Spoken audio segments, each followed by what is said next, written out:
2, 1, and we're live. Should I do that? Hi. Hi, folks. Rob here. Welcome to our Saturday night live, YouTube live, for the benefit of the Purple Heart Project. In case you don't know what that is, 6 times a year we bring in 7 combat wounded veterans from all over the world. Well, I should say all over the world. We have 5 countries represented. Yes. Australia, Ireland, Denmark, United States, and Canada. The majority are US soldiers. And we treat them to a week-long course in how to learning techniques that would allow you to build a piece of furniture 200 years ago. In other words, no hand tools, no power tools, all hand tools. Classes are brutally long. They start somewhere after 7 in the morning, go till 10 o'clock at night. We do that for 6 days. We feed them over here, we house them, we bring them, we fly them in. We send each vet home with, in US dollars, about $4,000 worth of premium tools. And thanks to the Bench Brigade, which is an organization we put together about 5 years ago, a little more than 5 years ago, a bench gets built by a volunteer as close as possible to the particular vet, and built to our specs and delivered to them so that they have a bench to continue the craft on. And so tonight I'll answer questions as they come in. In exchange, we ask you to participate in helping us deliver this valuable service. It's expensive. Last year the bill was $350,000 US for the 6 classes. I don't expect the price went down. And what we've done a little bit different. We used to just ask for one-time donations, but what we're asking for now, which makes it a lot easier for us to plan, is that you become I can never get the terminology down. Recurring donor. And that can be as little or as much as you want. $5,000 a month, that would be wonderful. Anyway, that's, Frick will leave a link on how to do that. And for every 10 new recurring payments that we get, we'll give away a prize of about $300 value, a prize of a value of about $300. Just put your name in for the draw. You don't have to contribute. It's not a condition of the draw. And without further ado, tonight's topic is saw sharpening, I believe. Frick, you want to go ahead? A little chilly in here. My nose is cold. Sure. Question from Kevin in Mount Vernon, Ohio. Hey, Kevin. And if it's noisy in the background, it's because it's raining cats and dogs, and we have a metal roof, and it's loud. Go ahead, Kevin. From where? Mount Vernon? Mount Vernon, Ohio. What brand of files are the very best in your opinion? Oh, yeah, that's an easy one. Tell you a little bit of a story. So we knew we needed to be able to provide files for sharpening. But you go to the hardware store, and instead of it being a triangular file, I'll just show you what it looks like. I don't have a whiteboard. So let me grab this writing instrument and this piece of MDF. This would be my chalkboard. So your file should look like this, an equilateral triangle. Nice sharp corners. Instead, now they look like this.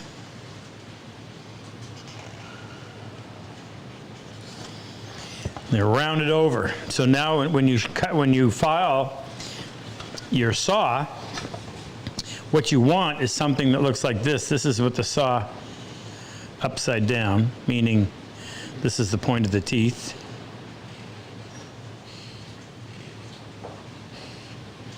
So you want nice, sharp, pointed gullets, and nice, obviously this will happen regardless, but it's down here.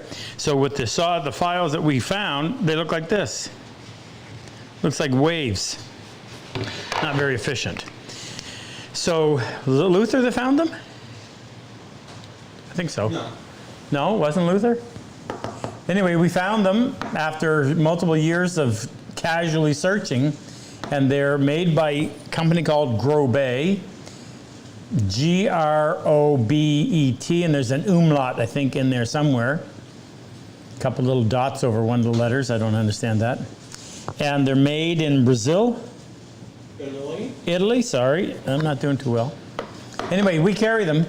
We carry 3 sizes.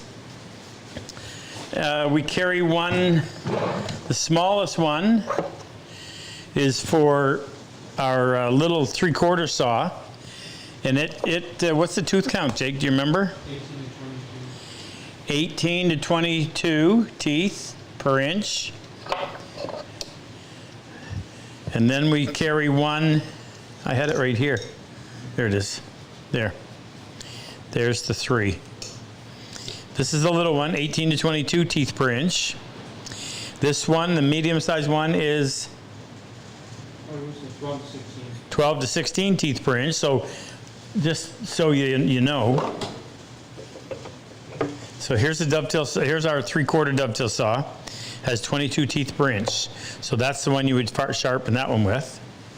Our most common is, wrong one, is a regular dovetail saw, which is 16 teeth per inch. So that's that one. And then this one would be for sharpening. This one is 7 teeth per inch. So there you go. And they're not that expensive. We sell them handled like that. Handled and then wrapped with stick tape. And then we have what's called grip tape. And if you're at that age where you don't have the strength you once had in your hand, you really want to try some of this. And I'll show you what I mean or what it does. Here's one that didn't have it. So first thing we do is we tape it like that, which is just regular hockey stick tape. You know, you wrap around, pull the tape down, give it a twist, turns into a cord, you wrap the cord around, then you come back and cover it.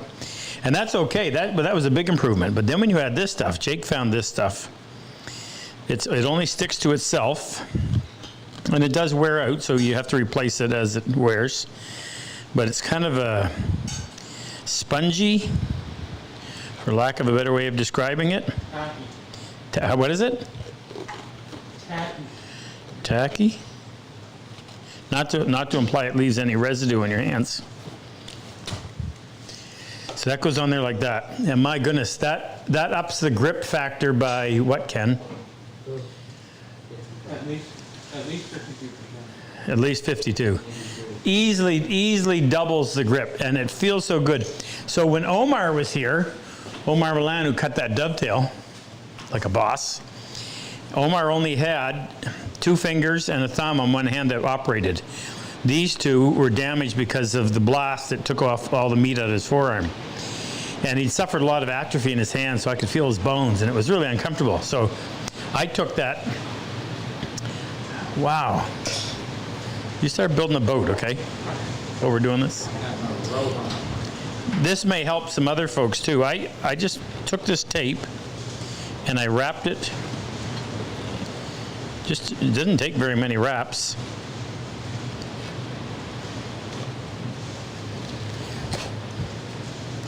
And it just made it feel that much better in the hand. So, didn't mean to turn that into a commercial, but you got me thinking about it. Now I'll put it back right in its little spot where it belongs so that next time I go looking for it, I'll know where it is. There you go. Oh, I was going to tell you the price. Do you know what they are, Ken? That's how I mentioned. They come like that, all ready to go right out of the box. And what, Jake? How much are the files? 30 and 50 for the big one. But you can buy a whole lot cheaper files, but the problem is you're going to suffer from what I just showed you. Next, Frick, please. Question from LJ Woodworks in the chat. Hello, LJ Woodworks in the chat. It says, why does the bottom of the gullet need to be a sharp angle? Why does it need to be? Well, I don't know if it needs to be. That's a good question. But what's the purpose of the gullet? Well, when you're sawing through the wood, the sawdust that the tooth cuts goes into the gullet.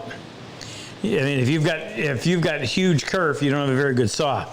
You want a saw that has very little kerf so that when you're sawing, your saw tracks. Let me show you.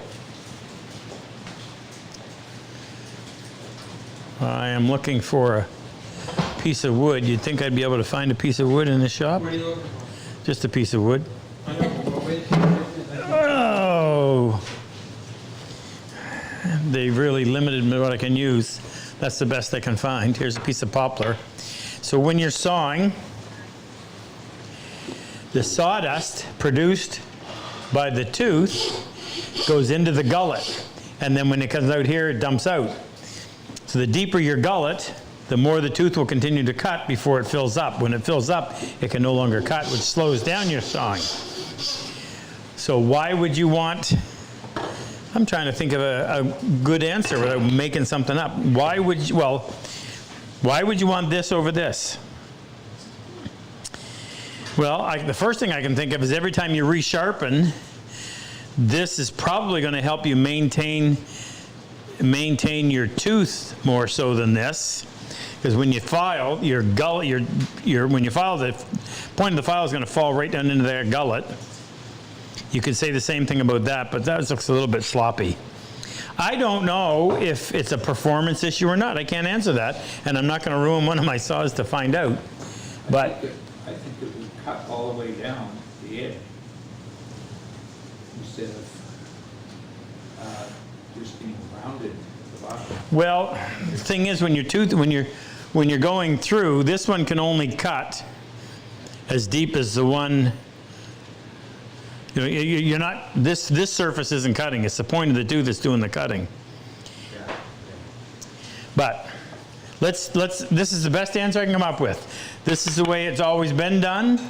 So I'm going to stick with this as, okay, this is probably the best solution.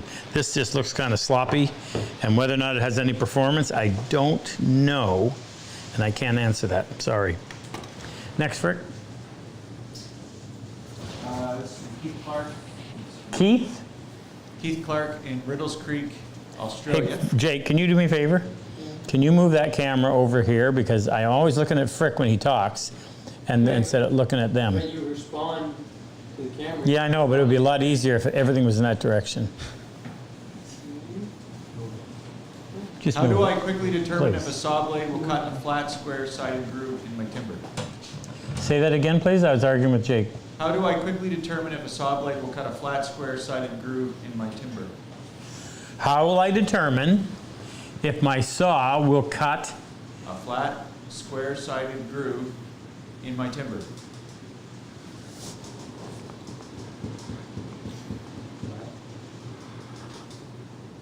Oh, well, I'm struggling to understand why you think it wouldn't. I'm going to ask you to read it one more time, please, so I can internalize what he's asking. How do I quickly determine if a saw blade will cut a flat, square-sided groove in my timber?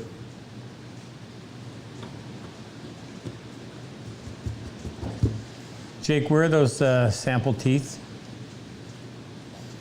Any idea? I'm going to show you our little sample that we use when we were teaching this in the class, and that may help answer your question. If it's a rip tooth, a rip saw, then the teeth, if you blew up the tooth and looked at it, you know, that was the tooth is square on the bottom. Where this surface meets that surface is square. If it's a crosscut, there's going to be a point. One's going to be pointing that way, the next one's going to be pointing this way, and that's going to give you kind of a V shape, kind of a this. As you looked at your curve, if you looked at a magnification, it would look like this. So it would come down the side, go to a point, and then come up in the middle. Whereas your rip tooth is going to come down the side and be square across the bottom. And if we can find those. Hey, you didn't look in there? They were over here the last time I saw them. Huh? They were in this room the last time I saw them. Well, we have two different sets. Dog chewed one. Now, if we find it, we'll show you. Next, Frick, please. Roger Brown in Illinois. Roger Brown in Illinois. Hi, Roger. He says, if I need to sharpen your dovetail saw, is it fair to assume that one, that the small teeth may not need to be sharpened as soon as the large teeth, And two, that to sharpen both small and large teeth, I need two different files. No. Well, let me answer your first question first. You want the tooth line to stay on a straight line. To fix it, it would be called jointing.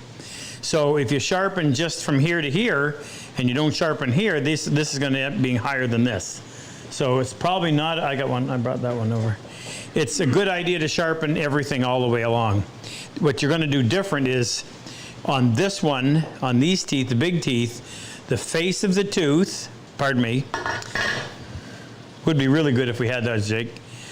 The cutting face of the tooth, in other words, the part that engages the wood as it goes this way, is going to be perpendicular. So your file is going to be standing in such a way that this side of the file is going to be plumb. When you get out here, it's going to lay it, I actually lay it down so that the top of the file is level. So you're really going to change the rake angle of these little teeth. There. All right, let me interrupt myself. So if we go back to the rip tooth, and if you look at that, these teeth are square across the bottom, so when they're cutting through the wood, they're going to leave a square bottom. These teeth are shaped in such a way that this one's pointed on that side, this one on this side. So when they go through the saw, or the wood, they're going to leave a deep trough on either side, and then it's going to come up in the middle. I don't think it's going to mean much difference, but now, this is the rip saw, and what I was saying, the cutting face of the tooth is plumb. So my file has to match that. When I lay my file in there, I had that, do you remember seeing that, Jake? What? That big triangular piece of wood that we had to represent a file? Okay, all my toys out. In case you're wondering what this is, we were processing some walnut. I'll tell you about that in a second. Yep, good, thank you. So here's my file.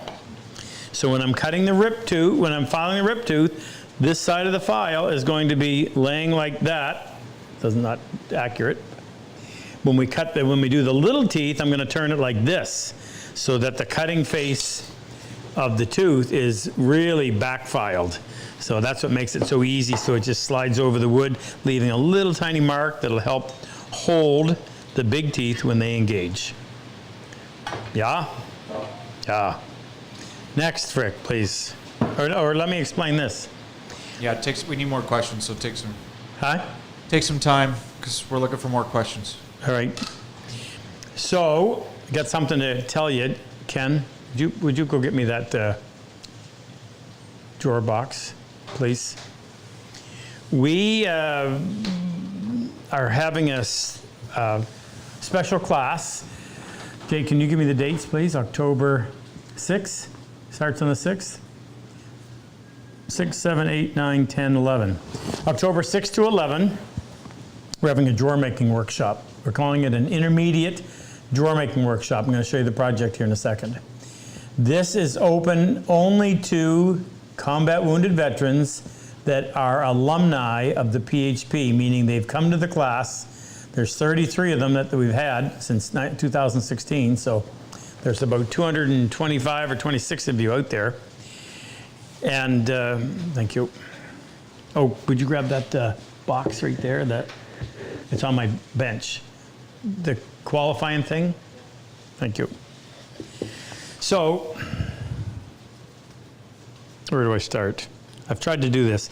A lot of guys that have come to our program, although, thank you, I only intended it to be a means of a distractive therapy, end up taking the bull by the horns and going home, and so a lot of them have started businesses. Danny Bell has a business that's woodworking. Jeff O'Connor, Kevin Burris.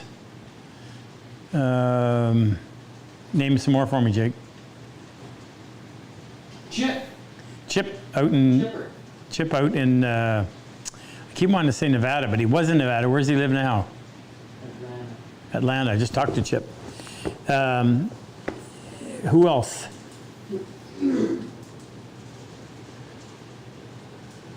Who are some of the other vets that have run business, that have started woodworking business? Ebby he does that? No, 'cause he's still active duty. Yeah. Anyway, I'll think of more, I'll tell you. So when I realized that, I said, well, shoot, what more can I do for them to help them? Because when we bring them here, we teach them the basics. You're getting a crash course in freehand sharpening. You're getting a crash course in using your hand plane, in cutting through dovetails, cutting half-blind dovetails, cutting mortise and tenon, taking a piece of rough wood and making it flat, smooth, square on 6 sides, all with a hand plane. That's a lot to absorb in a short period of time. So I thought one of the next greatest skills to have would be how to build drawers accurately, professionally. So 2 years in a row, we tried to do a drawer making workshop, but nobody signed up, or only 1 or 2 people signed up, and I just figured, okay, maybe it's an expense issue. So a very good friend and great benefactor down in Florida, name is John. We call him John in Florida. John in Florida 1 or John in Florida 2? I guess we call him John in Florida 1 because we have a couple of them. Both very generous. I called John, I said, John, this is what I want to do. I want to run this class. I want to be able to bring these guys in, cover all their expenses. I also need them to be able to qualify for the class, and I'll address that in a second. I said, I got to do this outside of the Purple Heart Project because that money that we raise is specifically for bringing soldiers in to have that first time experience. And there's so many of them, I can't take money away from that to do this. I said, you must know some people. And he said, oh, just give me some time to think about it. And it wasn't that long afterwards he texted me back and said, I'll cover the cost, which is about $60,000. So, wow, thank you, John. So here's how you qualify. $30 plus shipping. We will send you 4 pieces of wood, 3 pieces of poplar, 1 piece of walnut. It will be dimensioned. It'll be flat and it'll be equal. It'll be dimensioned in the sense it'll be thickness. It will be a little wider and a little longer than it needs to be. Your job will be to take those 4 pieces and turn them into what kind of looks like a drawer. Taking it down to appropriate width, appropriate length, cutting half-blind dovetails in the front, through dovetails in the back. Thanks to Chris Davenport, did us up to an instruction sheet with all the dimensions on it, is included in the box. And we will measure, just determine how close did you get it to the actual size. Is it square? What's the surface feel like? It should have come right off of the hand plane. I can tell a sanded surface, can't fool me. We're going to check your half blinds and your through dovetails, and we will take the top 12 in terms of craftsmanship. The box that your 4 pieces come in is what you return the box in, and the box, it'll include the return shipping. So anybody can work on this or apply. If you don't get selected, a little more practice, and next year you might have a go at it. Danny Bell applied to the Purple Heart Project 3 times before he got accepted. And Danny was more than qualified in terms of being a combat wounded vet. So if you don't make the first cut on this one, no pun intended, keep trying. This is what we're going to end up building. We're going to build the case, and it'll be dovetailed and through wedge tenon, so it's going to be a long class. And then we're going to build a drawer. We're going to have drawer slips in it. You don't have to do anything on yours. I just want the 4 corners. It's going to have a solid wood bottom, drawer slips, which is a very English way of increasing the width of the running surface without increasing the weight, because the drawer slips only just cover the bottom. And it is designed, and I'll teach you how to do this, to fit like a glove. So when you push in one corner, it goes in, closes on a cushion of air. It's going to be a blast. Can't wait. Haven't taught this class in how long, Jake? Well, Luther, so 2016. Well, no, you mean I just taught it to Luther, but I didn't teach it to anybody else. Yeah. An actual class, I think it goes back to 2010, 2012 maybe. So it's been over 10 years. Anyway, so far we have had, of the 225, because actually 224, we've had 2, Super Dave died, and so did a Vietnam vet from Ontario who was a medic I don't remember his name. He died of cancer here a couple of years ago. I got to start remembering these names better. Anyway, so of the 224 wounded vets that have been through the program, we've only had applications from how many? 25.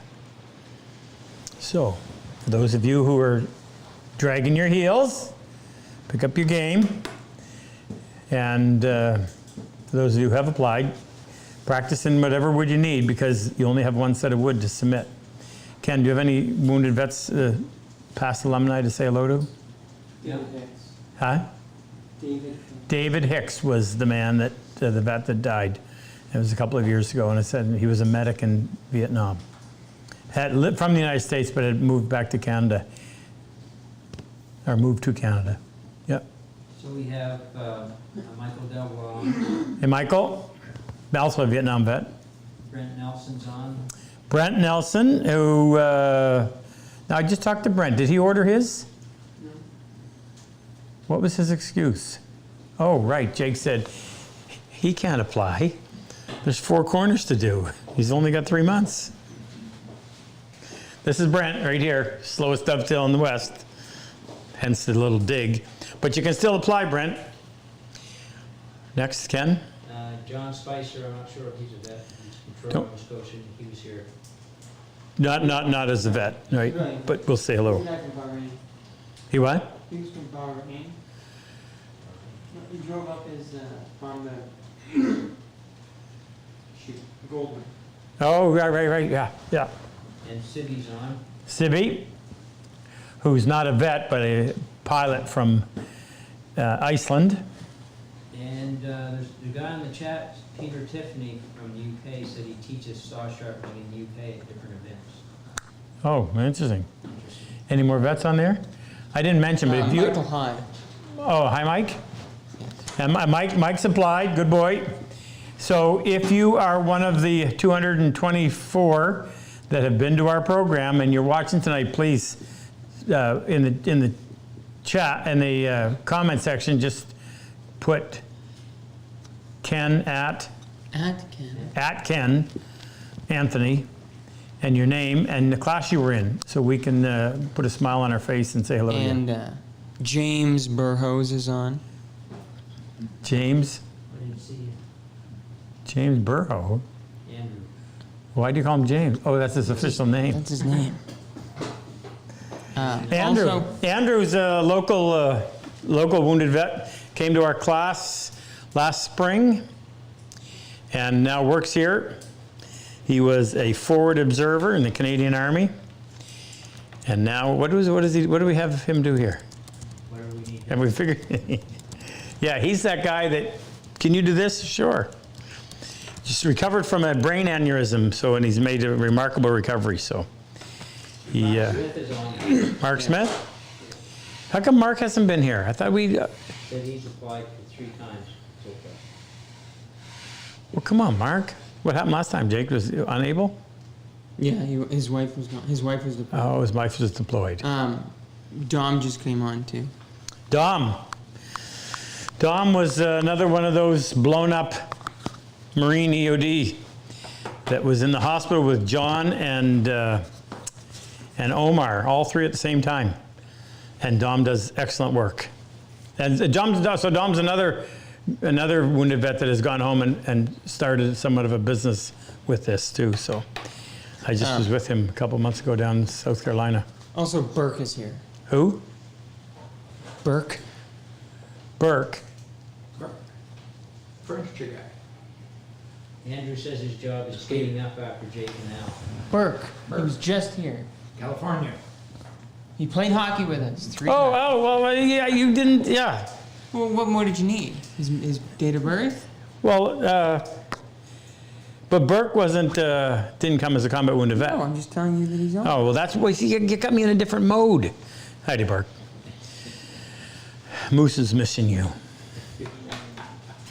Missed a really good skate yesterday. Anybody else? Nathan Hoffman. I don't know if he's a vet. Nathan? He is. Nate. Nate, howdy, brother. Oh, I don't think he, has Nate applied? I'm pretty sure. No, I know. I got some of them names right on here. Frick, you get, yell when you get more questions. Oh. And Erica Clarkson is on as well. Erica is? Yeah. Erica, I haven't seen, you should make Luther pay for it. I haven't seen your application come through. Be looking. So can I read these? Is that all right if I read the names? Brent said he would have to apply for next year's class. Just to be, in order to have enough time? Can I read these? Is that all right if I read these names? Jason Summers on too. Jason. From Washington. Washington, you mean? No, Washington, because he's not from the South. Right. He was just here, the firefighter. Yep. Can you read why? Can I read the names of the guys that applied? I think they're going to get offended. If you get offended, let me know. Jake Tarola, Dominique Chavez, Thomas Grimstead. I actually left him a message. It was the wrong number.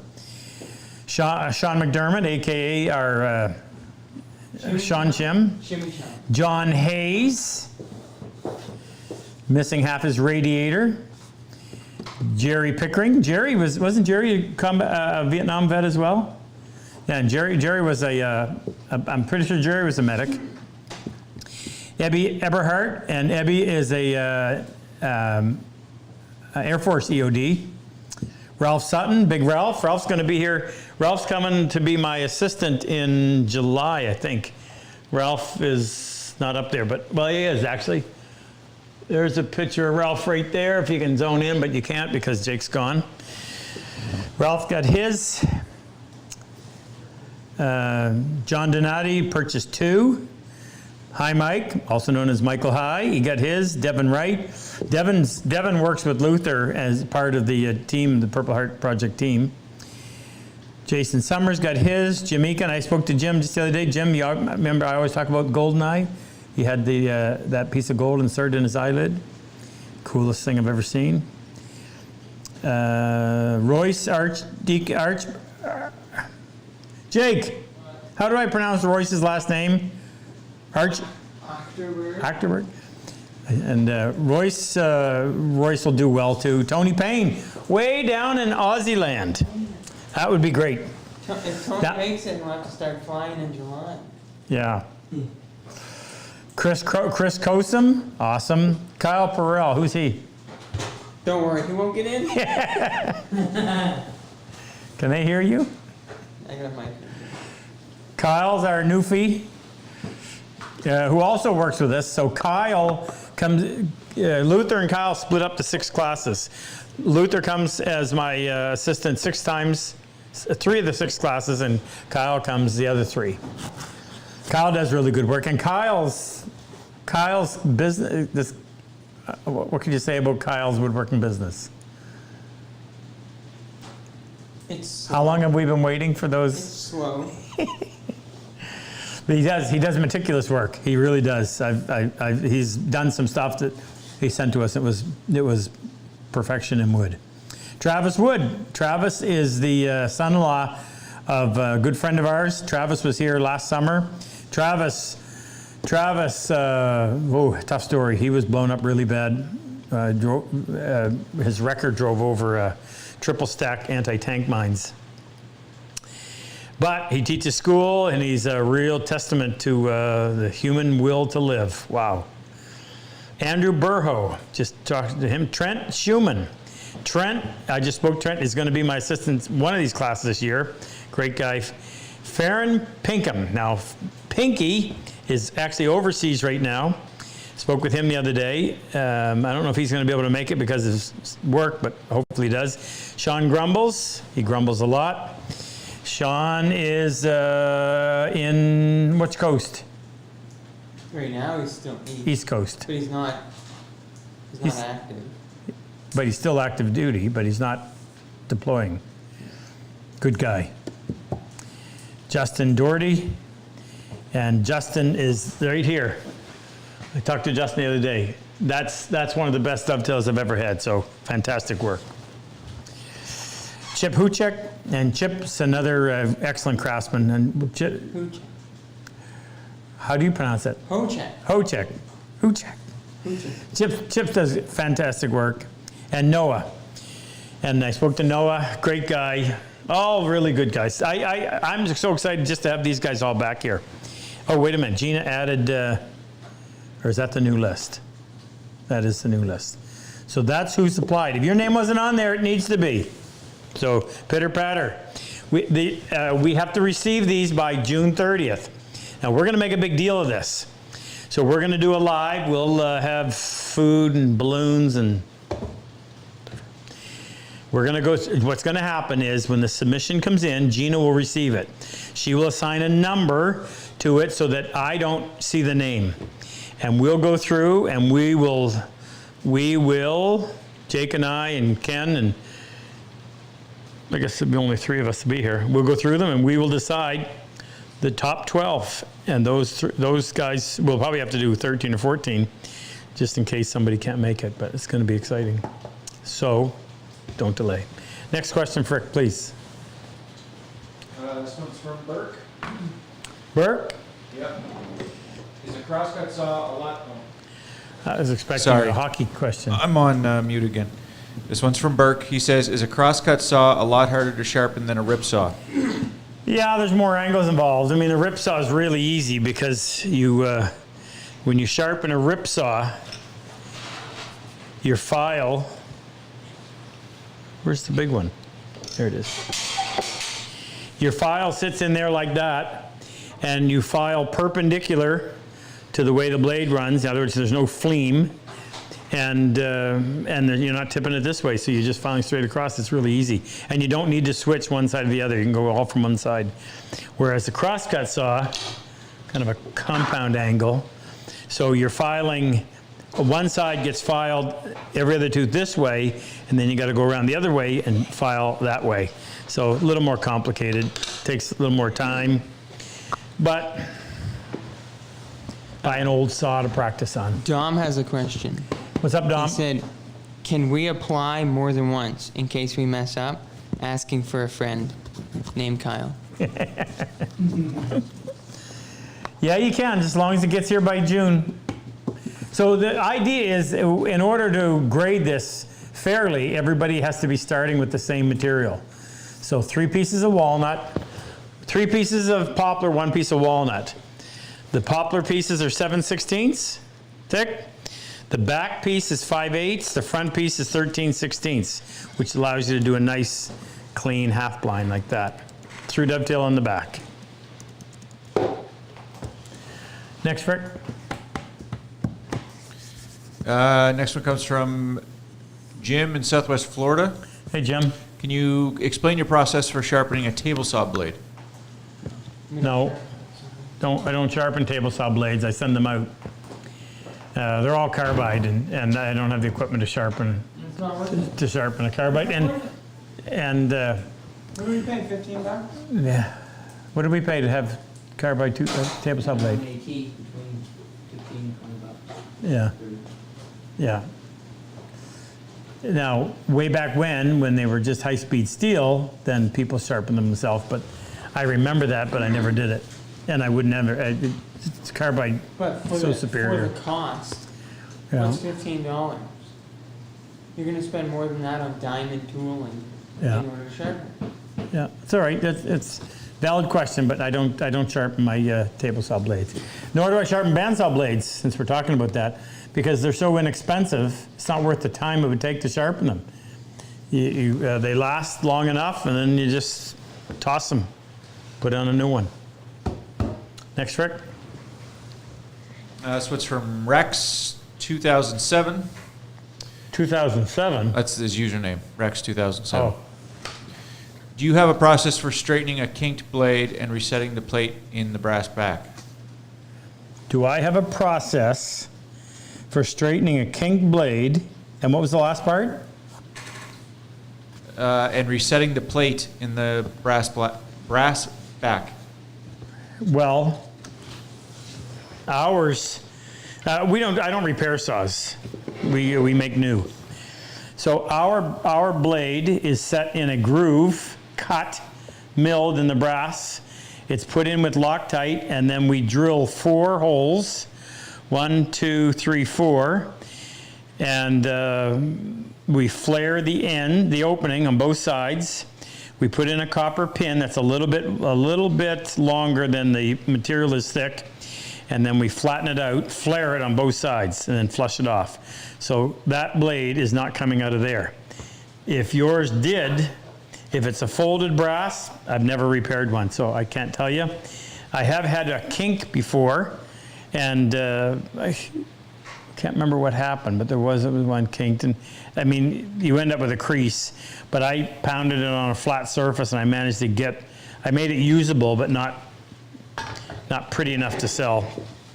So unless it's an heirloom, belonged to your great grandfather, I don't know how much time and effort I would put into trying to repair it. Yeah, my approach to this is I'm into woodworking, and if there's a hand tool out there that is going to do a superior job, then I'll figure out how I can eventually afford it, because why not have it? As far as restoring old tools, there are people that do that, and no problem. But you better have the expertise on how to use the tool before you start trying to repair it, because how will you know when you get it where it should be? But I'll leave that to them. I don't do that. Then you wonder why these handful of saws are laying here at the end of my bench. It's not because I'm going to restore them. They're just going up on the wall to kind of make a museum piece out of them. Somebody dropped them off. Their father died and dropped off a bunch of old tools. Sorry, that's not my cup of tea. Not my wheelhouse, as they say. Next, Frick. Kind of along those lines, this is a question from Bob Vanderwall in South Pasadena, Hi, Bob. California. He says, I have a Diston backsaw from my grandfather, who was a Finnish carpenter for the Pullman Railroad in Chicago in the late 1800s. The saw has a 0 set, 13 ppi, .024 thick blade. Is 0 set common in that era, and should I change it? It is a very small crosscut tooth now. There's no set? Is that what he's saying by 0 set? Because if there's no set, it won't work. You can't. It'll bind. So you got to have some set. Just so that everybody else understands, if this is your saw blade sitting down like this, so it would cut in this direction. This tooth has to be protruding either to that side or this side a little bit. And if that one sticks to that side, then the next one goes that way, and this one goes that way, and this one goes that way. So that when you make a cut, what we call a kerf, you might think of as a groove, has to be a little bit wider than the saw plate. So this is the saw plate. This piece, this particular saw blade is 15 thou, Jake? Yes, 15 thousandths of an inch thick. There's 2 thousandths of an inch set per side. So each tooth is either bent to the right or to the left, so it protrudes 2 thousandths of an inch beyond the plate. That means when you make a saw cut, you're going to have a kerf that is 15 plus 2 plus 2, so 19 thou. And that will allow the blade to fit down in there without jamming. It'll also keep it cutting perfectly straight because it forces it to track. So if you don't have any set, you won't even get in there 1/8 of an inch and it'll just bind on you. Most saws, and this is the reason why I started making my own, most saws have so much set, meaning the teeth are sticking so far out there that you get a kerf that's that wide, you get a saw blade that's this wide, and the whole time you're sawing, it's rattling back and forth, and you're having to steer. Well, the other problem is that the more those teeth stick out like that, the more they're going to rake the side of the kerf, leaving a real rough surface, which makes for a lousy joint, doesn't provide any steering or what we call tracking, and it's problematic. So when it comes to restoring old tools, you really, I'm not the one to guide you on that. I would say go buy a good saw. And of course I'm going to promote mine, but get a good saw. If your intent is to build things, if you're into restoring tools, that's a whole different topic, whole different craft. And I'm not the guy to tell you about that one, and I'm not demeaning it at all. It's great. I actually have some, I used to restore hand planes because we didn't have an alternative. And it was possible to bring them back into usable condition, and it usually didn't take more than about an hour to restore it. If it was going to take a whole lot more than that, I'd find another one, because back then, 10 years ago, you could buy them on eBay for $20 a piece. Next, Rick. Yeah, this one comes from Stuart Knox in North Carolina. Hey, Stuart. Can you explain saw hang angle and why is it important? Well, I don't know how important it is. A lot of people talk about it.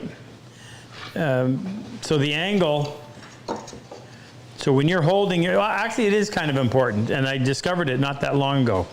So when you hold the saw, where's the saw in relation to how I hold it? So what I want is, in a comfortable position, I want that saw, I want that brass back to be an extension of my tibia, No, that's your.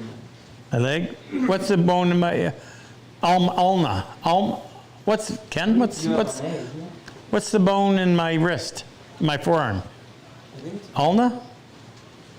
That sound right? You know, I started pre-med, BYU, 1983. I was going to be a physiotherapist. Had to take pre-med crap stuff. I took one class, and when I saw what I had to memorize, that's when I said, I'll be a woodworker. Thank you for doctors. I'm not one. So I want this to be an extension. And here's what I noticed. I watched somebody sawing, it was in the class, and they were sawing like this. And they were having a real tough time. The saw was biting and jamming on them. And I realized, well, they've created a weak link. The minute you drop that down like that, this creates a very weak link. So I said, get that arm so that the continuation is right out through there. So in other words, your power now is right behind that tooth line. And instantly, it made a huge difference. So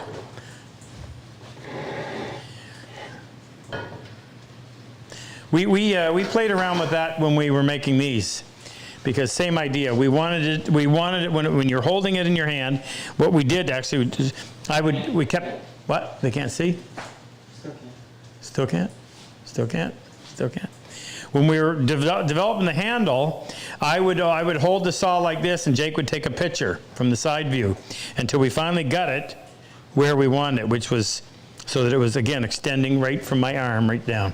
Just makes common sense, right? When you're trying to do something that's requiring you to apply force, keep your line of force straight on, and it's a much better transmission of that power. Boy, I really hammed that one up. Next, Rick. Another one from Burke. Oh, by the way, my daughter Erica makes dinner for us on nights before we do the live. Now, ever since Bo's been hurt, we haven't been doing it, but tonight she did, and she made this fantastic, what was it, Ken?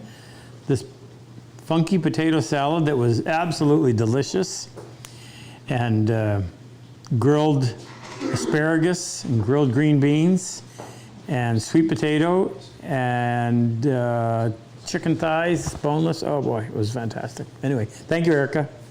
So what's the question, Frick? I always like to catch him when he's whispering in Jake's ear, and then he has to stop him. It's another one from Burke. He says, when sharpening saw teeth, do you only sharpen? Just one question. Do you only sharpen in one direction? In other words, do you only pull the file or only push the file to sharpen? Well, when I thought one time, I said, well, I'm going to do this. All the teeth that are sticking out this way, I'm going to file that direction. And all the teeth sticking out this way, I'm going to file in that direction. That way the burr would be on the inside. Didn't make a hill of beans of difference, other than create a real pain, because you've got to be able to see each of these teeth. So I had my magnifiers on. I would paint the teeth with a Sharpie so you could tell, but it just made so much extra work. By the way, something else if you're gonna sharpen saws, you need to get a pair of these. These are, what do we call these? What's the name of this? I can't think. Optimizer. Optimizer. Took us a long time. We finally got them, and so now we carry them with a number 3 diopter, and that seems to work great. They're so nice and light. I go to the grocery store with these on my head because I didn't even realize I was wearing them. And people, I'm sure, wonder, what is he doing? Anyway, so you got to be able to see it. But no, I with the exception of a crosscut saw, which you have to go half from this side, half from that side. But on a rip, I do it all from one side. No problem at all. Twiny's on. Tony Payne. Tony Payne down in Aussie land. Good guy. Tony was here 2 years ago, 3? 2022? 23. 23? 2 years ago. That'd be great to have Tony back. I keep saying that. I'd love to bring you all back, but you got to be one of the 12. That's going to be a big surprise who they are. Go ahead, Frick. This one's from Emerson Assis. Hi, Emerson. Where is he from? From the chat. He didn't say where. It's always nice for you guys to put in where you're from. I'd like to know who we're talking to. Go ahead. What's his question? He says, "Hi Rob, I don't know how to sharpen a saw, and it is time-consuming job. So I purchase only tempered teeth saws. What do you think about this kind of saws?" Well, if you were over there's a hardware store right behind us. If you were to go over there and buy a handsaw today, your only option would be to buy an electrically, and what do they call it? Induction hardened teeth. They're going to be blue. And they're harder than a file.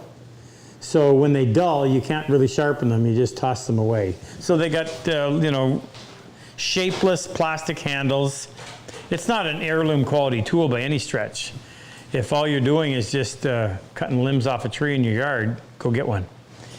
But if you want a nice saw that you're going to keep for a long time, then you need to invest in something that is comfortable to use. Ergonomics are one of the biggest things. That has to feel comfortable in your hand. If it isn't, you're constantly preoccupied with the discomfort, and that gets in the way of learning how to use the saw. So invest in good tools. You'll never regret it. You cry once, buy once, or buy once, cry once should be your guide for buying tools. And people say can't afford it, save the money. We all waste money on something. Think of how much money, how many dollars worth of Coke would Luther drink in the run of a day? 10? Even if it was only $5, stop that terrible habit, Luther, and add up how much money you would have at the end of a month, and you can buy just about any tool you want. So I don't buy that excuse that it's too expensive. It's expensive to not get the right tool. So no, I don't like those induction hard teeth. Don't own any, wouldn't. But that's just me. Next, Frick. Any more vets to say hello to? Yeah. Oh, who? Who are we talking to? Oh, Nathan Hoffman Nate? and Sid, John Borden. Sid? I don't see him on that list. Sydney? So Sid is a 32-year combat engineer, retired, combat wounded, Canadian, who actually works here as well. He works here 1 day a week. Good guy to have around when you need stuff moved. Who else? Pinky. Pinky? Didn't we already mention him? Maybe, but he Yeah. So I'll get him again. Hey, Pink. And Way over in, I think he's in Africa somewhere. I know he Thomas is. Grimstead's on. Thomas. Thomas was just with these guys, a bunch of them down in Greenville. We did a PHP fundraiser for the Guild in Greenville, South Carolina. We have an anonymous message in the chat that says, "How much could Rob save if he didn't buy all those carbon hockey sticks?" Oh, just broke two. They go. For those of you who don't know what we're talking about, hockey sticks were always made out of wood and fiberglass. And then how many years ago, Jake? When did composites become popular? 20 years ago? Yeah, we'll be 20 now. Oh, 20 years ago, they started making them out of composite. So what they did is they filled the inside with foam, and it was an exoskeleton, which was great until it broke. Problem with the wooden stick is it loses its snap after a while. About a month of playing with it, it just doesn't have that whip anymore. The composites, as long as you don't break the exoskeleton, it's as good day one as it is day 100. But they went from, stick went from costing $15 to $20 to costing $150 to $400. And it's great when they don't break, but when they do, Oh, it's nasty. I just broke 2. Next, Rick. And yes, I'd buy a lot of tools if I didn't have to buy hockey sticks. This one's from Nick in Virginia. You buy a lot of tools anyway. I do. What's that from Nick Virginia? in Virginia. Who is? Next question. What's his name? Nick in Oh, Virginia. Nick. Hey, Nick from Virginia. How can I fix a sawtooth that got bent out of shape more than the .02 thousand set?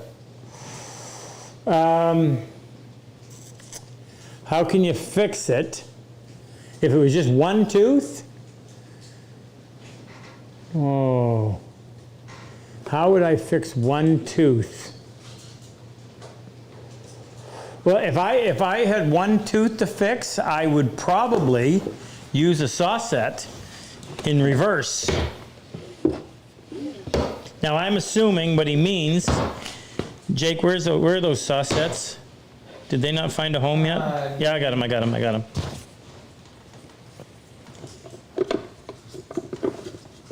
Fortunately, I'm so highly organized now, I can go right to it. So what I would, normally, this is a saw set, and what happens, that's a disgusting example. You set it down like that. There's an anvil on the left side, this thing right here.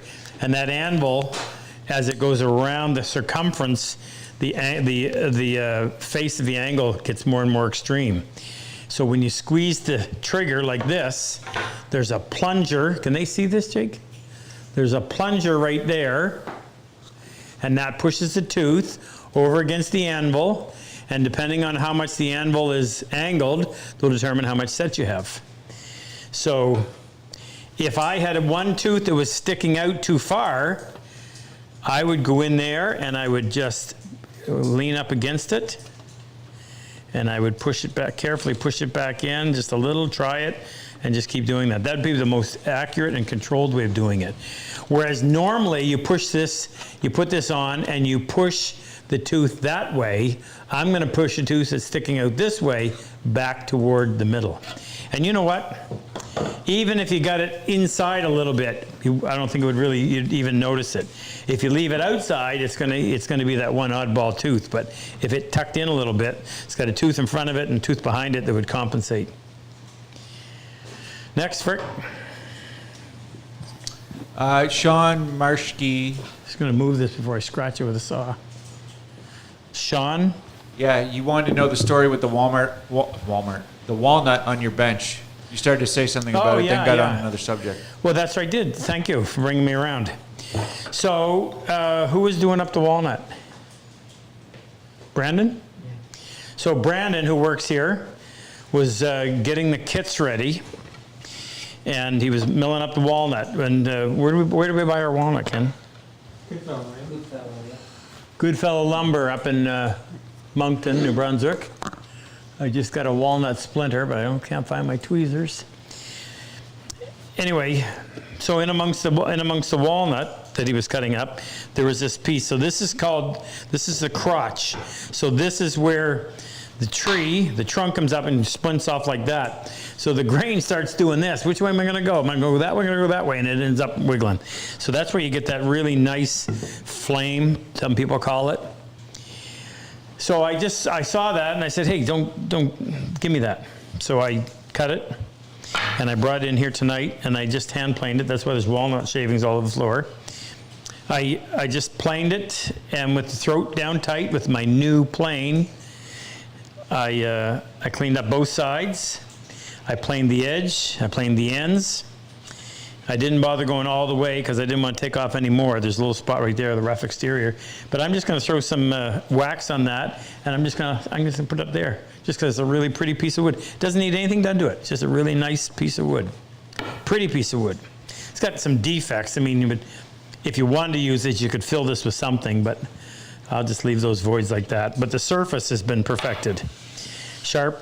Planed with a blade that was sharpened to 16,000, so it feels wonderful. Doesn't have that muddy appearance that sandpaper gives. Let's put a piece of wax, let's put a little wax on there and just show you. Now this is something I don't know, Jake. Where did I put that? Never mind, just found it. You don't know where the tweezers are, do you? Never mind, I lost it. Ken? I'm just looking for a rag, clean rag. Is there one? Is that blue one right there clean, or is it dirty? Probably a clean spot on it. Thank you. So watch this light up. Oh, look at that, there's already one there.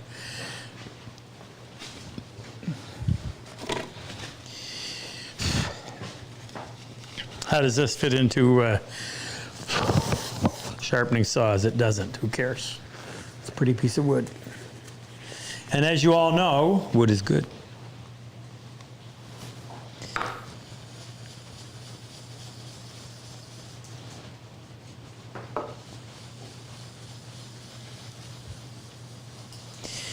Now this is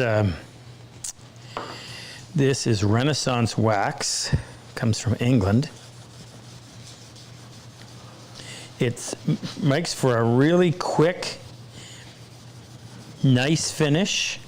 I don't know how durable it is. I wouldn't want to use it on kitchen cabinets, but on boxes, I love it because it's easy to apply, has a lovely feel, and as long as you don't need tremendous water resistance.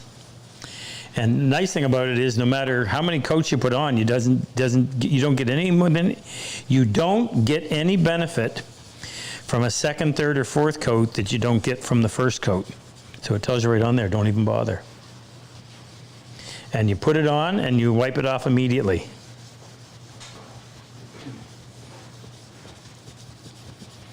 So Dale, I kind of got this idea, not that this is a terribly unique idea, but Dale Nish, and I haven't done this, but I want to at some point. And when you come into the front of his house, he just had panels of pretty wood, just wide panels on the wall as kind of a,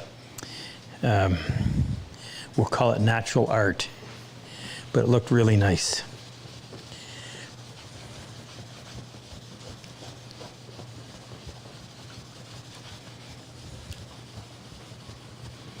This is such a easy, simple finish to use. I would encourage you, especially, as I said, with small items, small turned items. I do it on my boxes.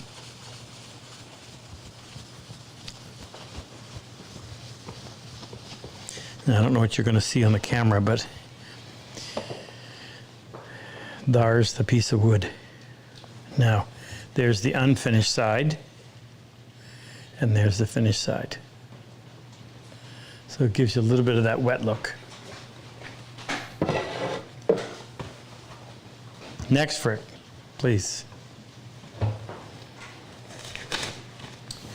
right, next one comes from Billy Billy? in Buffalo. Billy in Buffalo. Howdy, Billy. How do you evaluate an old distance saw if it's worth buying? Oh. Well, the first thing would be how badly is it rusted? How much pitting is there? What shape is the handle in? I mean, these ones that came to me from somebody, we won't count this one because I don't even know what that's for. So here's one. Handle's cracked in two. The blade's got all kinds of pitting. You can see it and you can feel it. Wouldn't bother with that. This one's also got some pitting and paint all over it. I don't know what they did with these things. And the handle's okay. It's not broken. It's missing 2 of the 4 bolts that hold it in place, only one original. Would I bother with that? Probably not. Here's one that's got a much nicer handle. So you can see the amount of work that went into it. Jake? So if you look at these 2 handles, not a whole lot of detail compared to this one. And you can see how that little bevel starts with nothing and then gradually increases, and there's some carving that had to occur in here. And there's obviously a lot of detail work in there, and it fits really, it noticeably fits, if it's noticeably better in the hand. Now that's missing, that's just got a nail in there. There's another nail in there. So of the original saw bolts that held it on, there's only one original. Would I restore it? Probably not. Here's another one. Again, a very crude handle. Nothing fancy about it, which just tells me that, okay, so that's a lower price saw. And here's another one. There's an example of a handle that's had not as much detail work done, but more than the others. And it actually is the only one that has all 4 original bolts. But the saw's got a lot of rust on it. The blade is really wonky, if you can see down there. So, you're talking to a guy who makes and sells saws for a living. A couple reasons. Yes, we got to earn a living. But the average person who has never had any training, has picked this up as a hobby, unless you really know how to use the saw, how do you then fix it and know whether or not what you did was what needed to be done? I always thought that was the dishonest part about selling hand tools that weren't ready to be used. Guy buys a chisel, doesn't know what he has to do in order to get it to work, and has no way of telling when is it actually properly sharpened. So, long time ago, when we sell hand planes, we sell them ready to go. They are literally, I tell people, I said, you buy one of ours, it's going to be like you took it off of my bench. It is sharp and ready to be used. It's not going to stay sharp forever, but at least you will have had that experience. Oh, this is what it's supposed to be like. And then you can do whatever you need to do to get back to that, bring it back to that point. Same thing with the saws. What do you know? What does a real good saw feel like? Well, I'm going to show you. Can you bring in the saw bench, Jake, please? Yeah, the tallest one. I'm gonna make that one right there. I'm gonna use 2 hand saws, a rip and a crosscut, and I'm gonna show you how easy it cuts and how straight it cuts, and then you can decide, is it worth trying to make one of those to get to do that, or is it worth buying a really good saw? So hard to find really good saws even to buy. Lee Nielsen was making them for a very short period of time. They don't make them anymore. The other company that I do know that makes them, the waiting time is multiple months. So here's, I'll move it over here. Just a little saw bench. So I'm answering the question, how should a saw cut? How am I going to tell you that over the internet? I'll try to be as descriptive as possible. Just want to make sure that these are tight. I'm going to grab a piece of cracked up walnut, not really losing anything. I'll turn it on this end. First thing I'm going to do is I'm going to cross cut it. So I'm going to use my square and my favorite pen in the whole world. Who sent this to me? Aaron. Aaron. The aircraft. Yes, this is what is it? Aviator it's called. So there's my line. Now I'm going to grab my crosscut saw, and this is a 9-point saw. That's 9 teeth per inch, and it's not, wouldn't be considered coarse, not considered fine. It's something in the middle, but rarely are you ever going to take anything right from the saw. So typically what I would do is I would cross-cut this with the saw, but then I would clean it up with the shooting board. So I'm holding it with my knee, sometimes lock my foot behind my leg, using my thumb to hold it. Now I'm going to cut on this side of the line. Use as much of the blade as you can so that it stays sharp longer. Doesn't take a lot of force.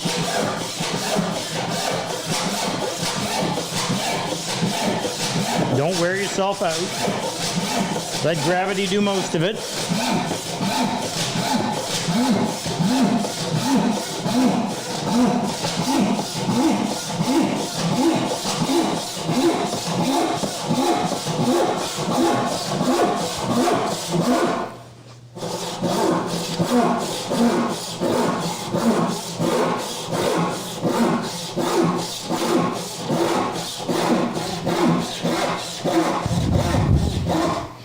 Preventing that from splitting. So if you want to come in and examine that real close, and you want to see how straight that cut, look at this. Remember my line? Can you see the line? See what's left of the line? Pretty straight, huh? You see it all the way to the end. And that feels really smooth for a handsaw. So you put it back together and you can see how good of a job that did. That's a piece of walnut, so not a super hardwood, but it's not as soft as poplar. Now this is a rip saw. By the way, the handles are made out of a wood and resin composite. So it's impervious to moisture, it's strong, it's heavy, and hopefully lasts a very long time. So now I'm going to rip this one. So that one I just used is something that... Hey, why don't we rip it the other end? I mean, use the other end.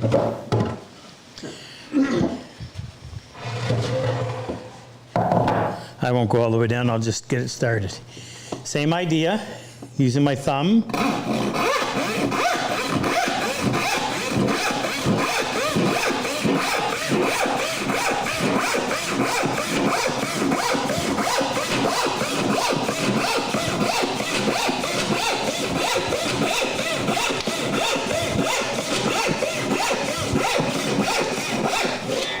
I'll stop there, and you can examine that cut to see how straight it is. That's what we call tracking. That's what we're referring to. This one has 3 thou set per side. So you get a nice straight cut. You can steer it a little bit over a long distance. You can turn it a little bit or straighten it out, but for the most part, it's going to cut in the direction that you start. Really nice saws. We spent 3 years or 4 years developing those. Glad to bring them to market. So your question was about a Diston. I don't chase down old saws, and so I can't really give you an evaluation other than what I showed you. Look at the condition of the blade. If it's pitted, don't bother, and look at the condition of the handle. If it's a poorly made handle to begin with, you don't have a great saw. If it's a lovely shaped handle, then you do. Is the handle worth saving? Is the saw worth saving? Next rec, please. Question from Stephen Sun. Stephen? Do both crosscut and rip saws cut on both the pull and push strokes? Both are designed to cut on the push, not on the pull. So the tooth, crosscut's the easiest to explain. Oh. Apparently it sounded like that on the camera. What? When you were It was a pulling, it delay. sounded like it was cutting. Oh, it's cutting? Oh. So this as you push the saw through the wood, this face is what does the cutting. As you drag it back like that, it would be a very negative angle. So yes, it would cut.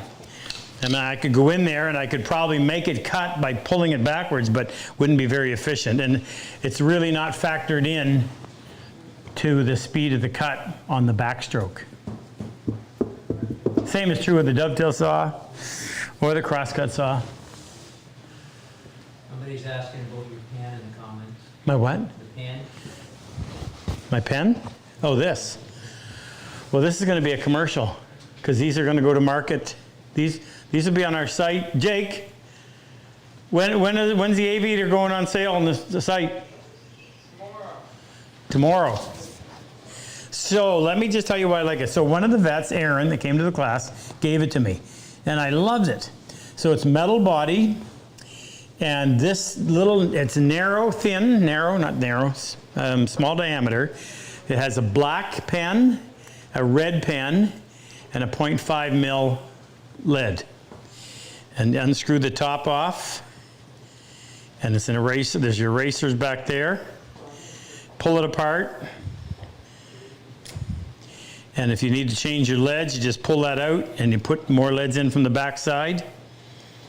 And I really like it. I think it's a great pen.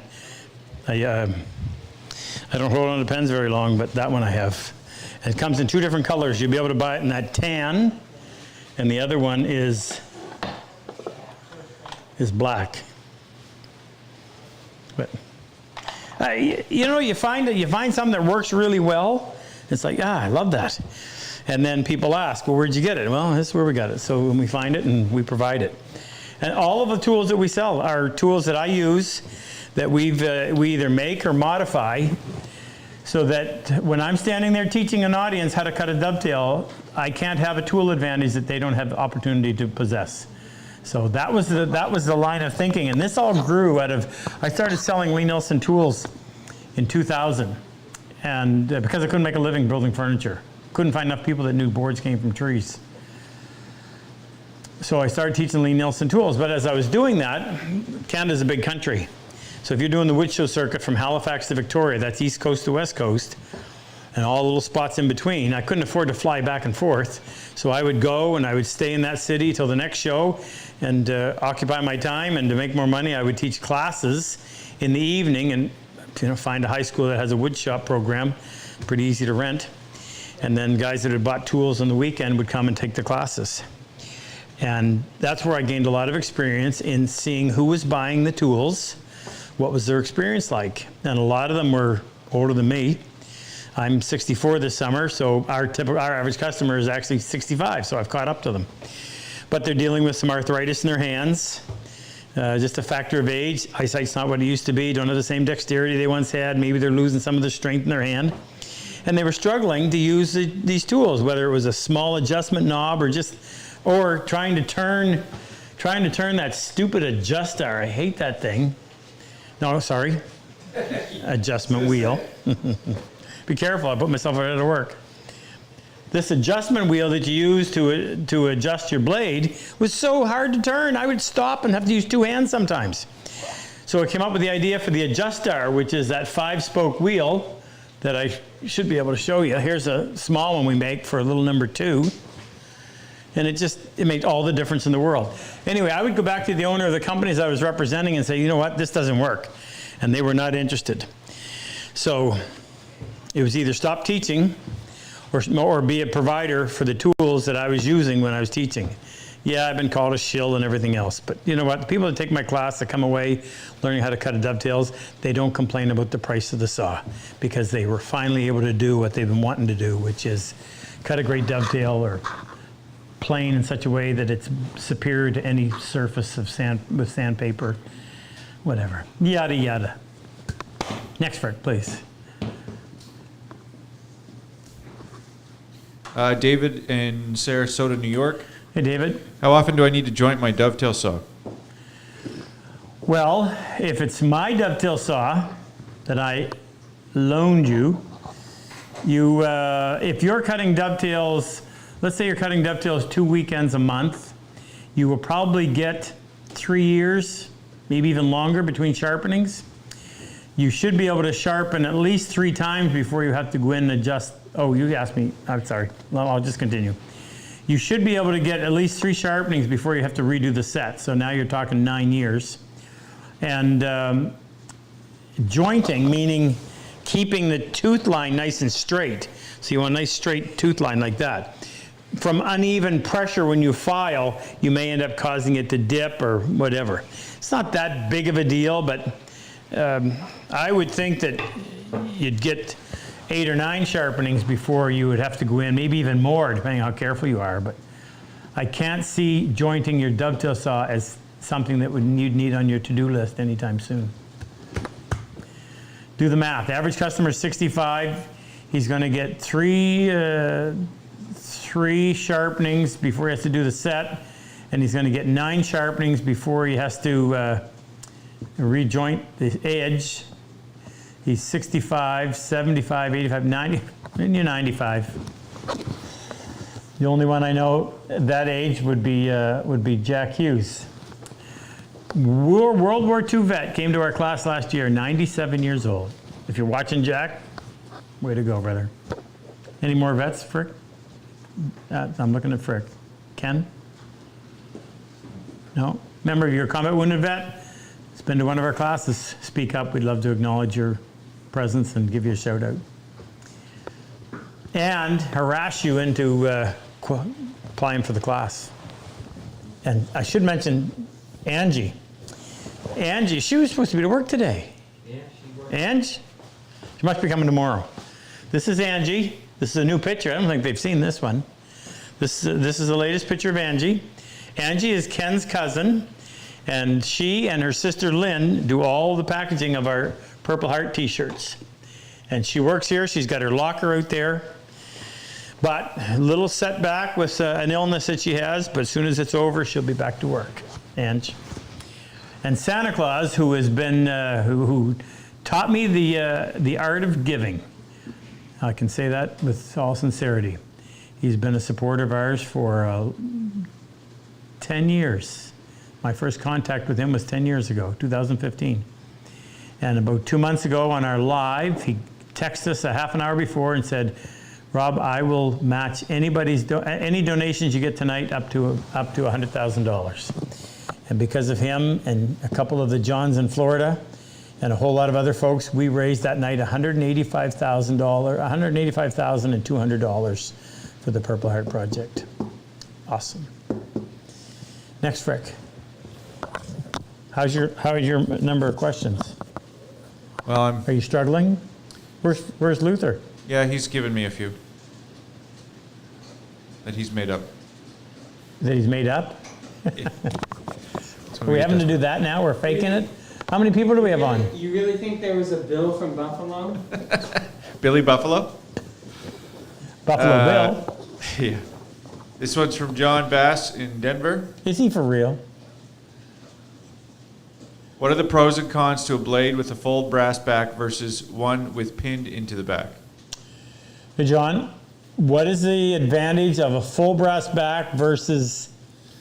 One with pinned into the back. Oh, folded. It must be folded. Folded? Well, so what they used to do, I probably have an example around here. I do, it's over on the wall over there. They used to, well, I shouldn't say used to, some companies still do. All right, so there's two different ways of doing a back saw. And I like the way we do it. So we take a piece of solid brass, 1/4 inch thick, and we mill, which is hard to do because it's got to stay straight. We mill a slot that is 20/1000 of an inch wide by 5/16 of an inch deep, all the way down through that brass back. And then Ian, who does all of our saws, puts the blade, cleans it first to make sure there's no oily residue on there. He sets the blade in place and makes sure it sits right to the bottom, seats at the bottom. And then we use what's called wickable Loctite. Is it green or red, Ken? Right now, it's, Red? Yeah. So he holds it like that, and he puts a little bit on there, and it runs all the way down, and it drops right to the bottom. And Loctite, if you want to wonder why when you buy a bottle it's partially empty, it's anaerobic or aerobic? I think it's anaerobic. Whichever of those two expressions means it sets up in the absence of oxygen, that's the one it is. And So- that's why when you buy a bag of potato chips, they're only half full. Yeah, because they're anaerobic potato chips. Okay, believe that? So we glue it in, and then to secure it, because we don't trust that, I've seen them fail, not on ours, but on others. We go in then and we use a carbide drill, and we drill, what's the 330 seconds? Yeah. 330 seconds diameter hole, 1, 2, 3, 4. And then we used to peen them, we used to do it by hand, but then we take an awl, that's where my awl is, and all it takes is just a little bit of pressure, and it'll flare that hole just enough. We do it on both sides. Then we set in a little brass pin, and we used to sit there, and we'd have just a little recess underneath so we could peen it, flatten it out, flip it over and do the other side. Willie made us a press, so it's all done with a press now, much more accurate. And we flush it off. So that's one way of holding the brass back in. And the idea is thin blade, in order to keep it from buckling, the heavy brass back, which also in our case supplies the downward pressure required to do the cutting, keeps it true. Now, the older saws would have been done this way. They took, in this case it was just steel, and they folded it. And they would clamp it, and that's how the blade is held in place.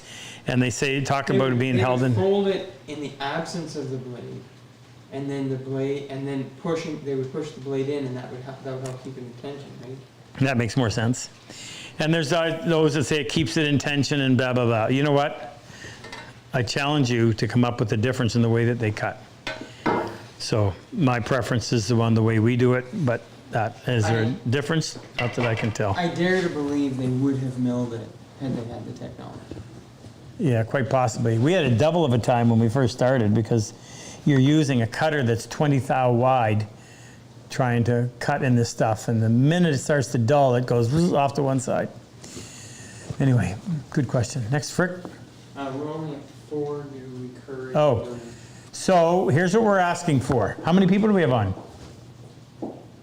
360. So there's 360 people watching.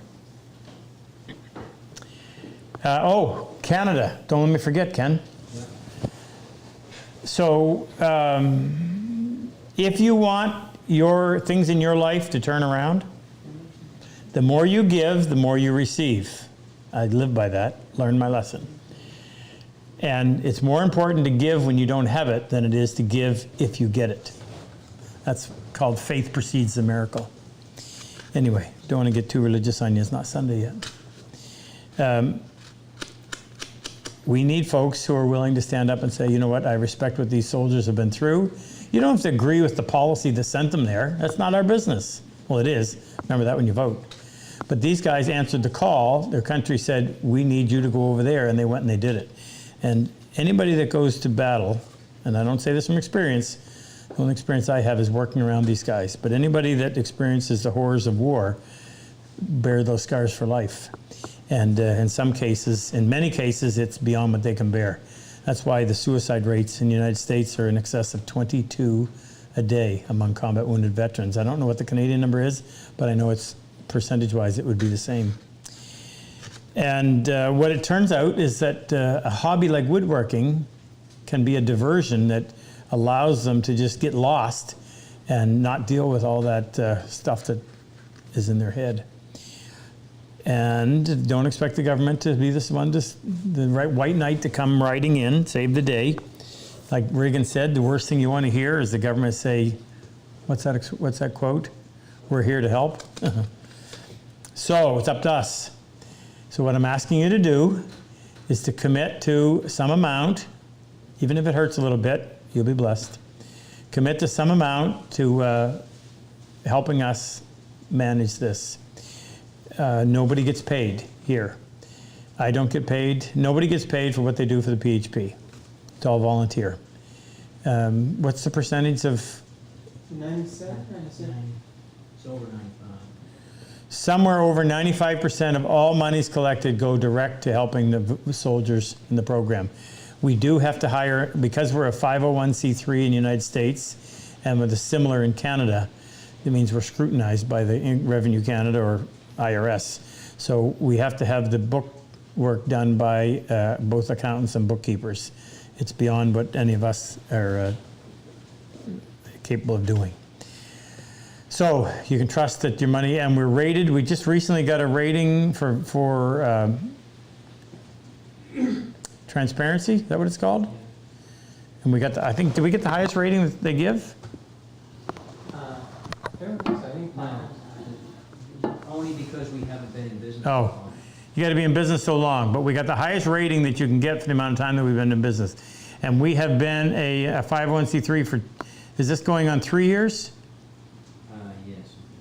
And we're in our second year in Canada. Yeah. So trust us, your money's going to the right spot. And when you come to a class and you witness the miracle that takes place, and I can't explain it, you'll understand. Anyway, so if it's in you to give, please do so. Help us out. Greatly appreciated. They appreciate it, and you will as well. Next, Frick. And if you're a wounded vet that's been to the class and you haven't registered for the drawer making workshop, I implore you to. You will love it. Craig Miller from the class of September 24 is on. Craig? Ken, there was one other one too. Frick, I'm waiting on you, brother. Well, they were trying to figure something out. Jack in Miami. Jack in Miami. That'd be a nice place to be right now. That's what it was. Ralph Sutton, we already talked to Ralph. Oh, you did? Yeah. Jack wants to know what's the best hand set tool to buy and where do you get it? Oh, I don't know. Hey, did that get listed on the things that we want Chris to develop? Salsa? Yeah. We've been talking to him about it. We're trying to come up with one. We're working on it. I can't even give you a recommendation.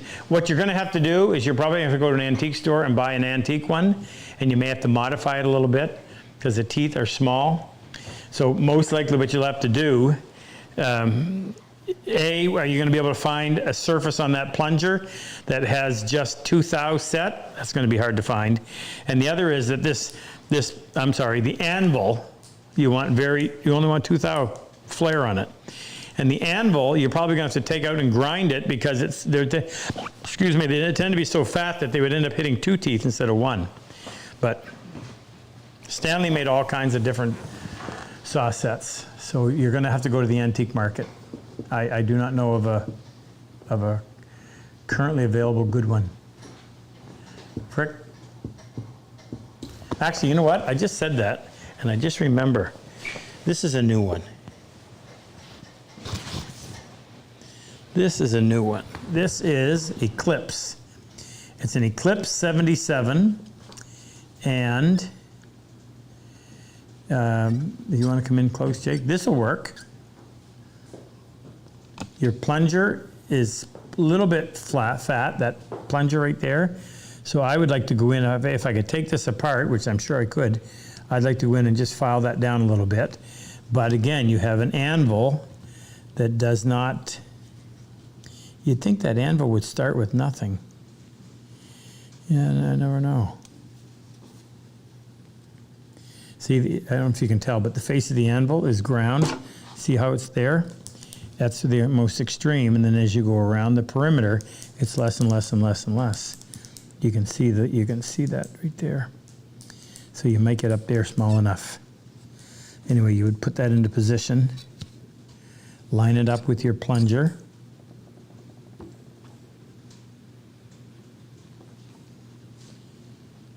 Tighten it up.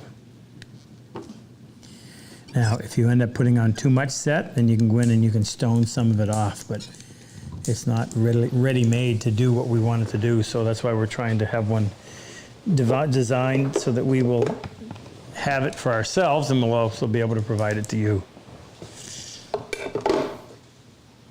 Next, Frick.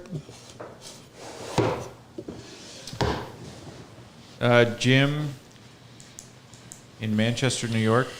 Hey, Jim. What's the advantage of having a tapered in blade thickness saw blade versus non-tapered saw? Well, you know what? I was around Lee Nielsen at the time when he started making saws, and that was his big dilemma, was being able to taper it. So what they do is they thin the blade so that it's thinner here than it is at the tooth line, and does the same thing as set. And it's an expensive procedure, but I don't. Our blade is 35 thou. It has 3 thou set per side, and you saw the cut. You saw the cut for yourself. So if that works, and it works as well as it does, then why would you do it any other way? Why would you complicate it? And for that, I do not have an answer. Other than that, I wouldn't. Why bother? Next, Frick. You're running out here. Jason in Los Angeles. Hey, Jason. My dovetail saw works great in softwood, but it is harder to use in hardwood. Is something wrong with the saw, or is it me? Let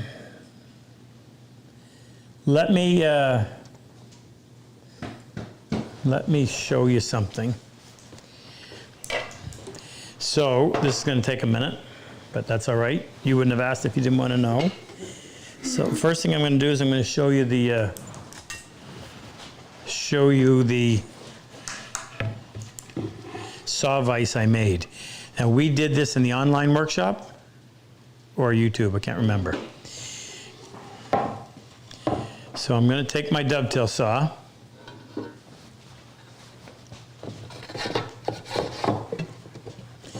Now when we teach the class, I'll go around and do this for some of the guys that are struggling.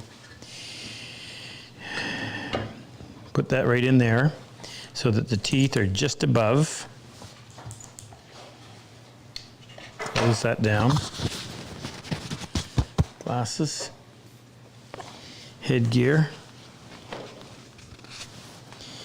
So my teeth are sticking up just above the surface. You want to have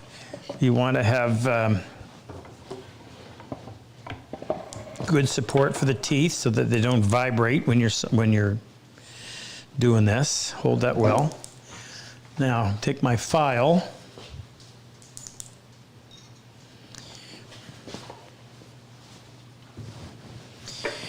So these teeth, the big ones that do all the work from here back, the tooth is, if I were to extend the face of the tooth, it would be just like this. That's aggressive, it cuts fast. If you find it's difficult in hardwoods, what you can do is file it so that you move that face back a little bit. So if I'm assuming you're going to want to do this, Ken, I hate to say this, but there's popsicle sticks in where that little coffee machine is in there. Would you grab me one of those, please? Those are the same size file. Yeah, this one just looks like it's in better shape. By the way, files don't last forever. And if you're wondering what this is, while we're waiting, this is going to be turned upside down. I'm trying to get super organized. We have one of the most recent projects in the online workshop is we built a dovetailed box that houses my shooting board. My shooting board's been down there. But since I use it so often, I thought it would be better if it was right here. So I just pull it up like that and use it. When I'm done, it goes back up in here, nice and close. Now, we, thanks to the Navy Geek, we have these sketch pads, graph paper, and the graph lines don't show up when you photocopy it, yada, yada. But I'm trying to get it so that I keep my notes. So this box is going to have 2 shelves in it. It's going to go underneath here, and there'll be a spot for me to keep that pad, and there'll be another spot for me to keep the pages when I'm done with it.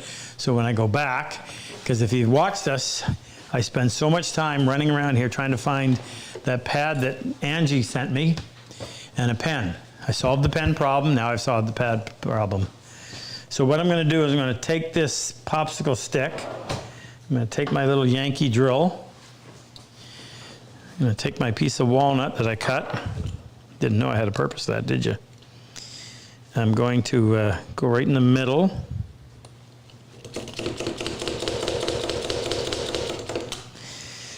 Drill a hole.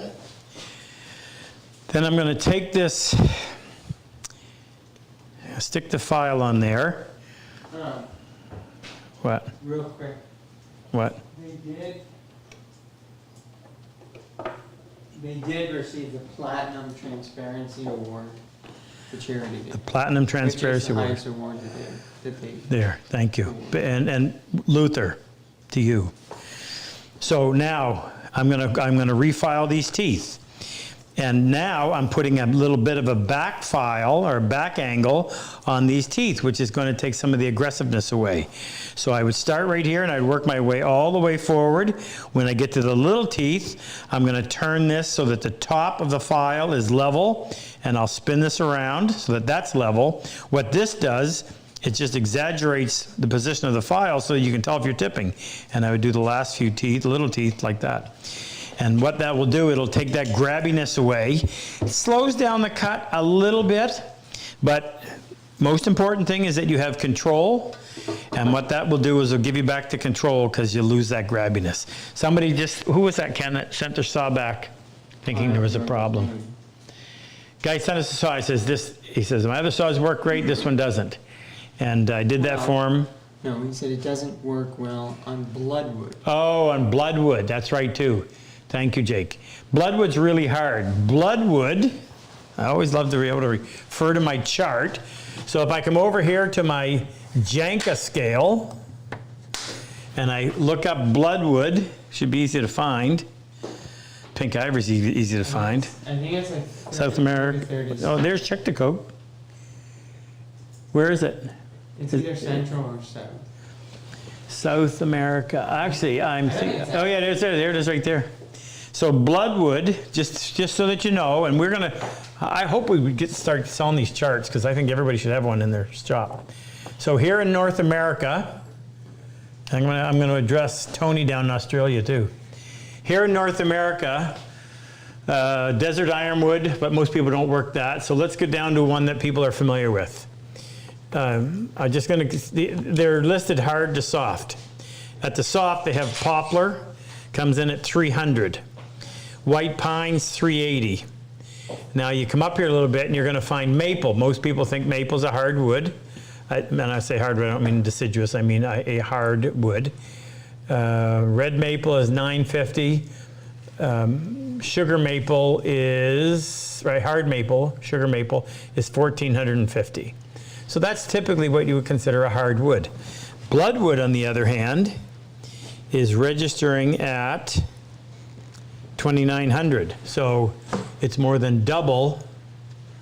It is double, right? It's Exactly double. Okay.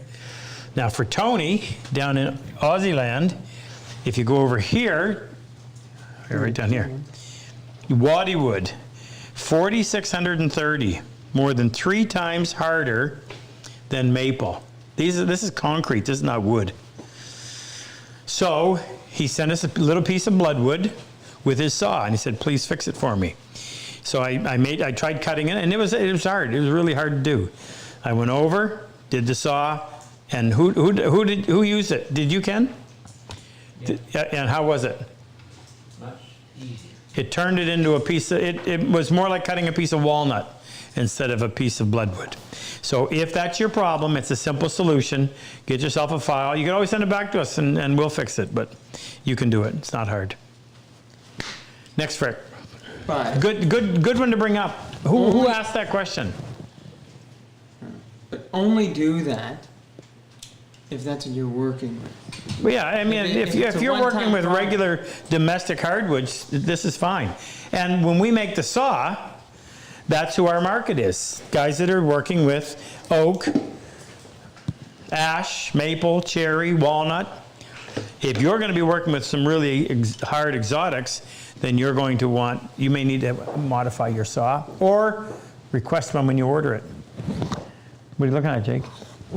Red gum. Red gum would be soft. It'd be less than maple. Yellow gum, blue gum, spotted gum, People asking for. Sydney blue gum, river red gum. Are you to Australia? Oh, no, I was thinking 2160. American. Tell them 2160. 2160 for Australian red gum. River red. River red. River red gum? Oh, the names. So almost all the Aussie woods are harder than our woods by a big margin. Next, Frick. Got something? Huh? Bro, but Subi, Hi, Sue. and some others want to know if you can give a bow update. I can give a bow update. Yeah, it's not a good bow update, but it's getting better bow update. So last Thursday, Bo had an operation to put a tube directly through his abdomen into his bladder. And that was on Thursday. As a result, he ended up with sepsis. He ended up with a kidney infection, and he already had pneumonia in one lung, which made me wonder why they would even operate, but they did. So, got into trouble. Heart rate was, blood pressure was super, super low, really low. Heart rate was really high. Took him in the ICU. Serious enough that they said, do you want full, what do they call it? Resuscitation.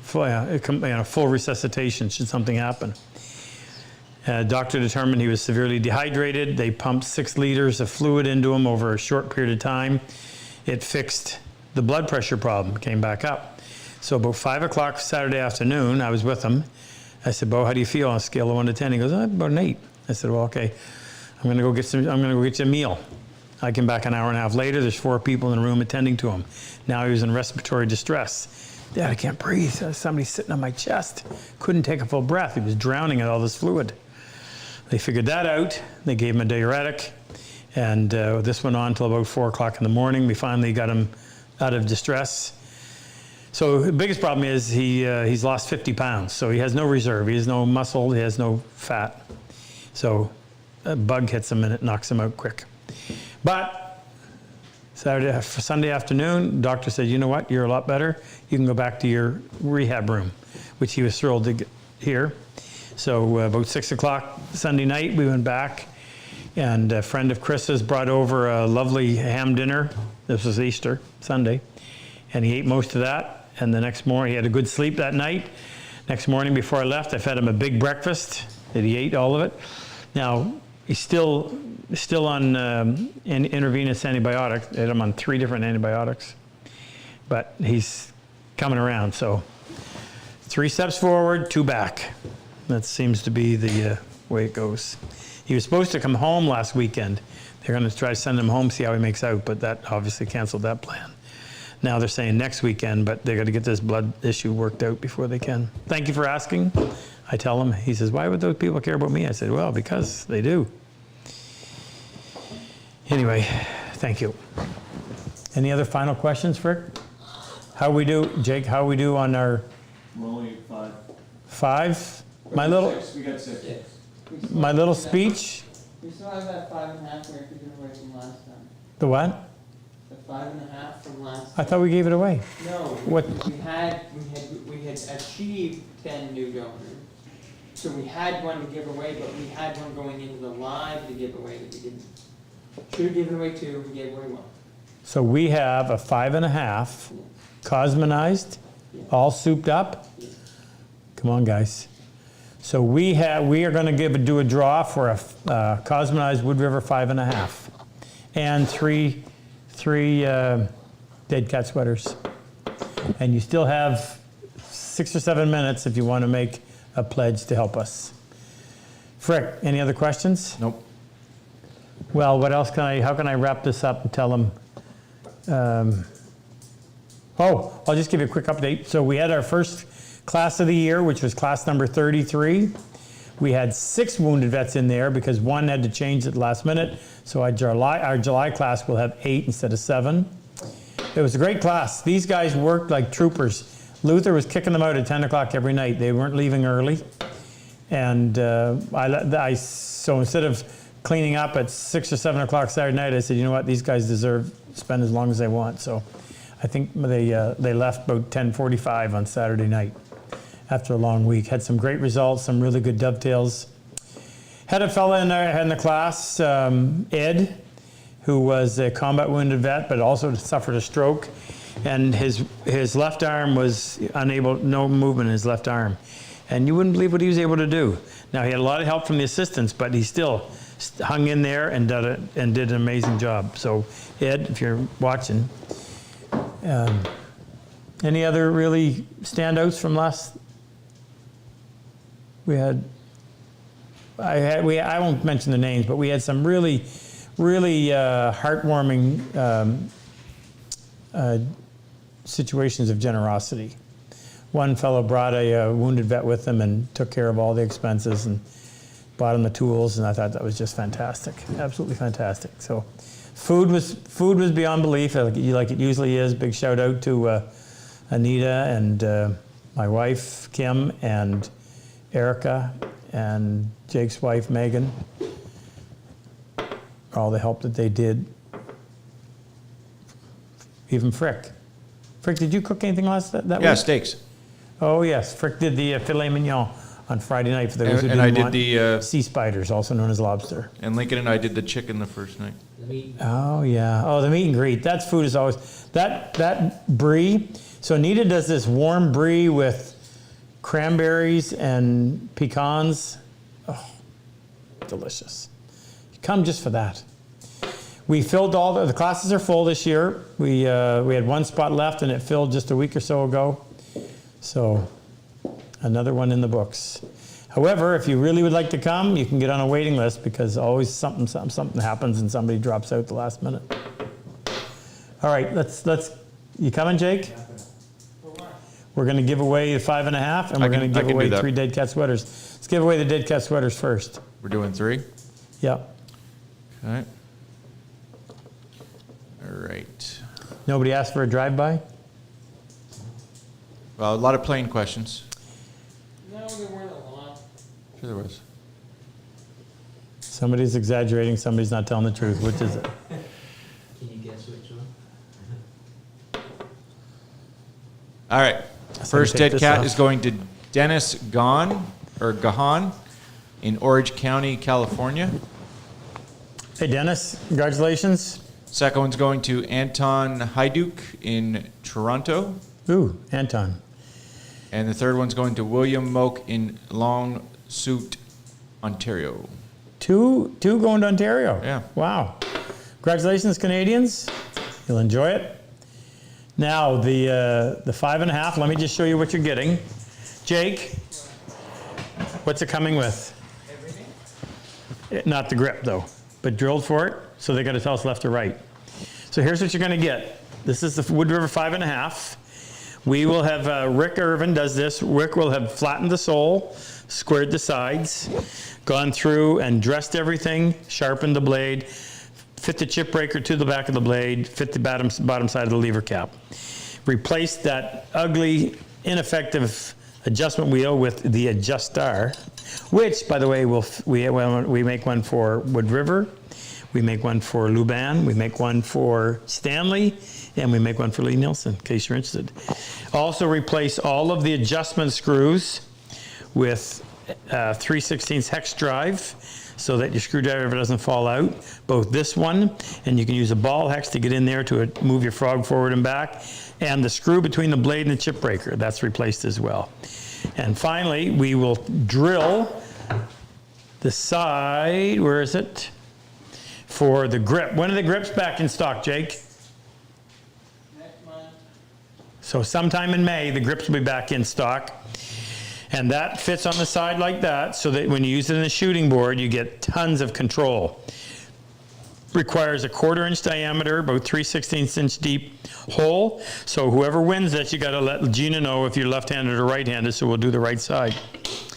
We don't have this to send you have to buy that yourself, but the rest of it will come ready to go. And it'll be ready out of the box. So that should tickle your fancy. All right, I stalled you. Now you can draw, Frick. Any more vets to say hello to, Ken? No. Where'd I go? Here it goes. Where's it going? All right, here we go.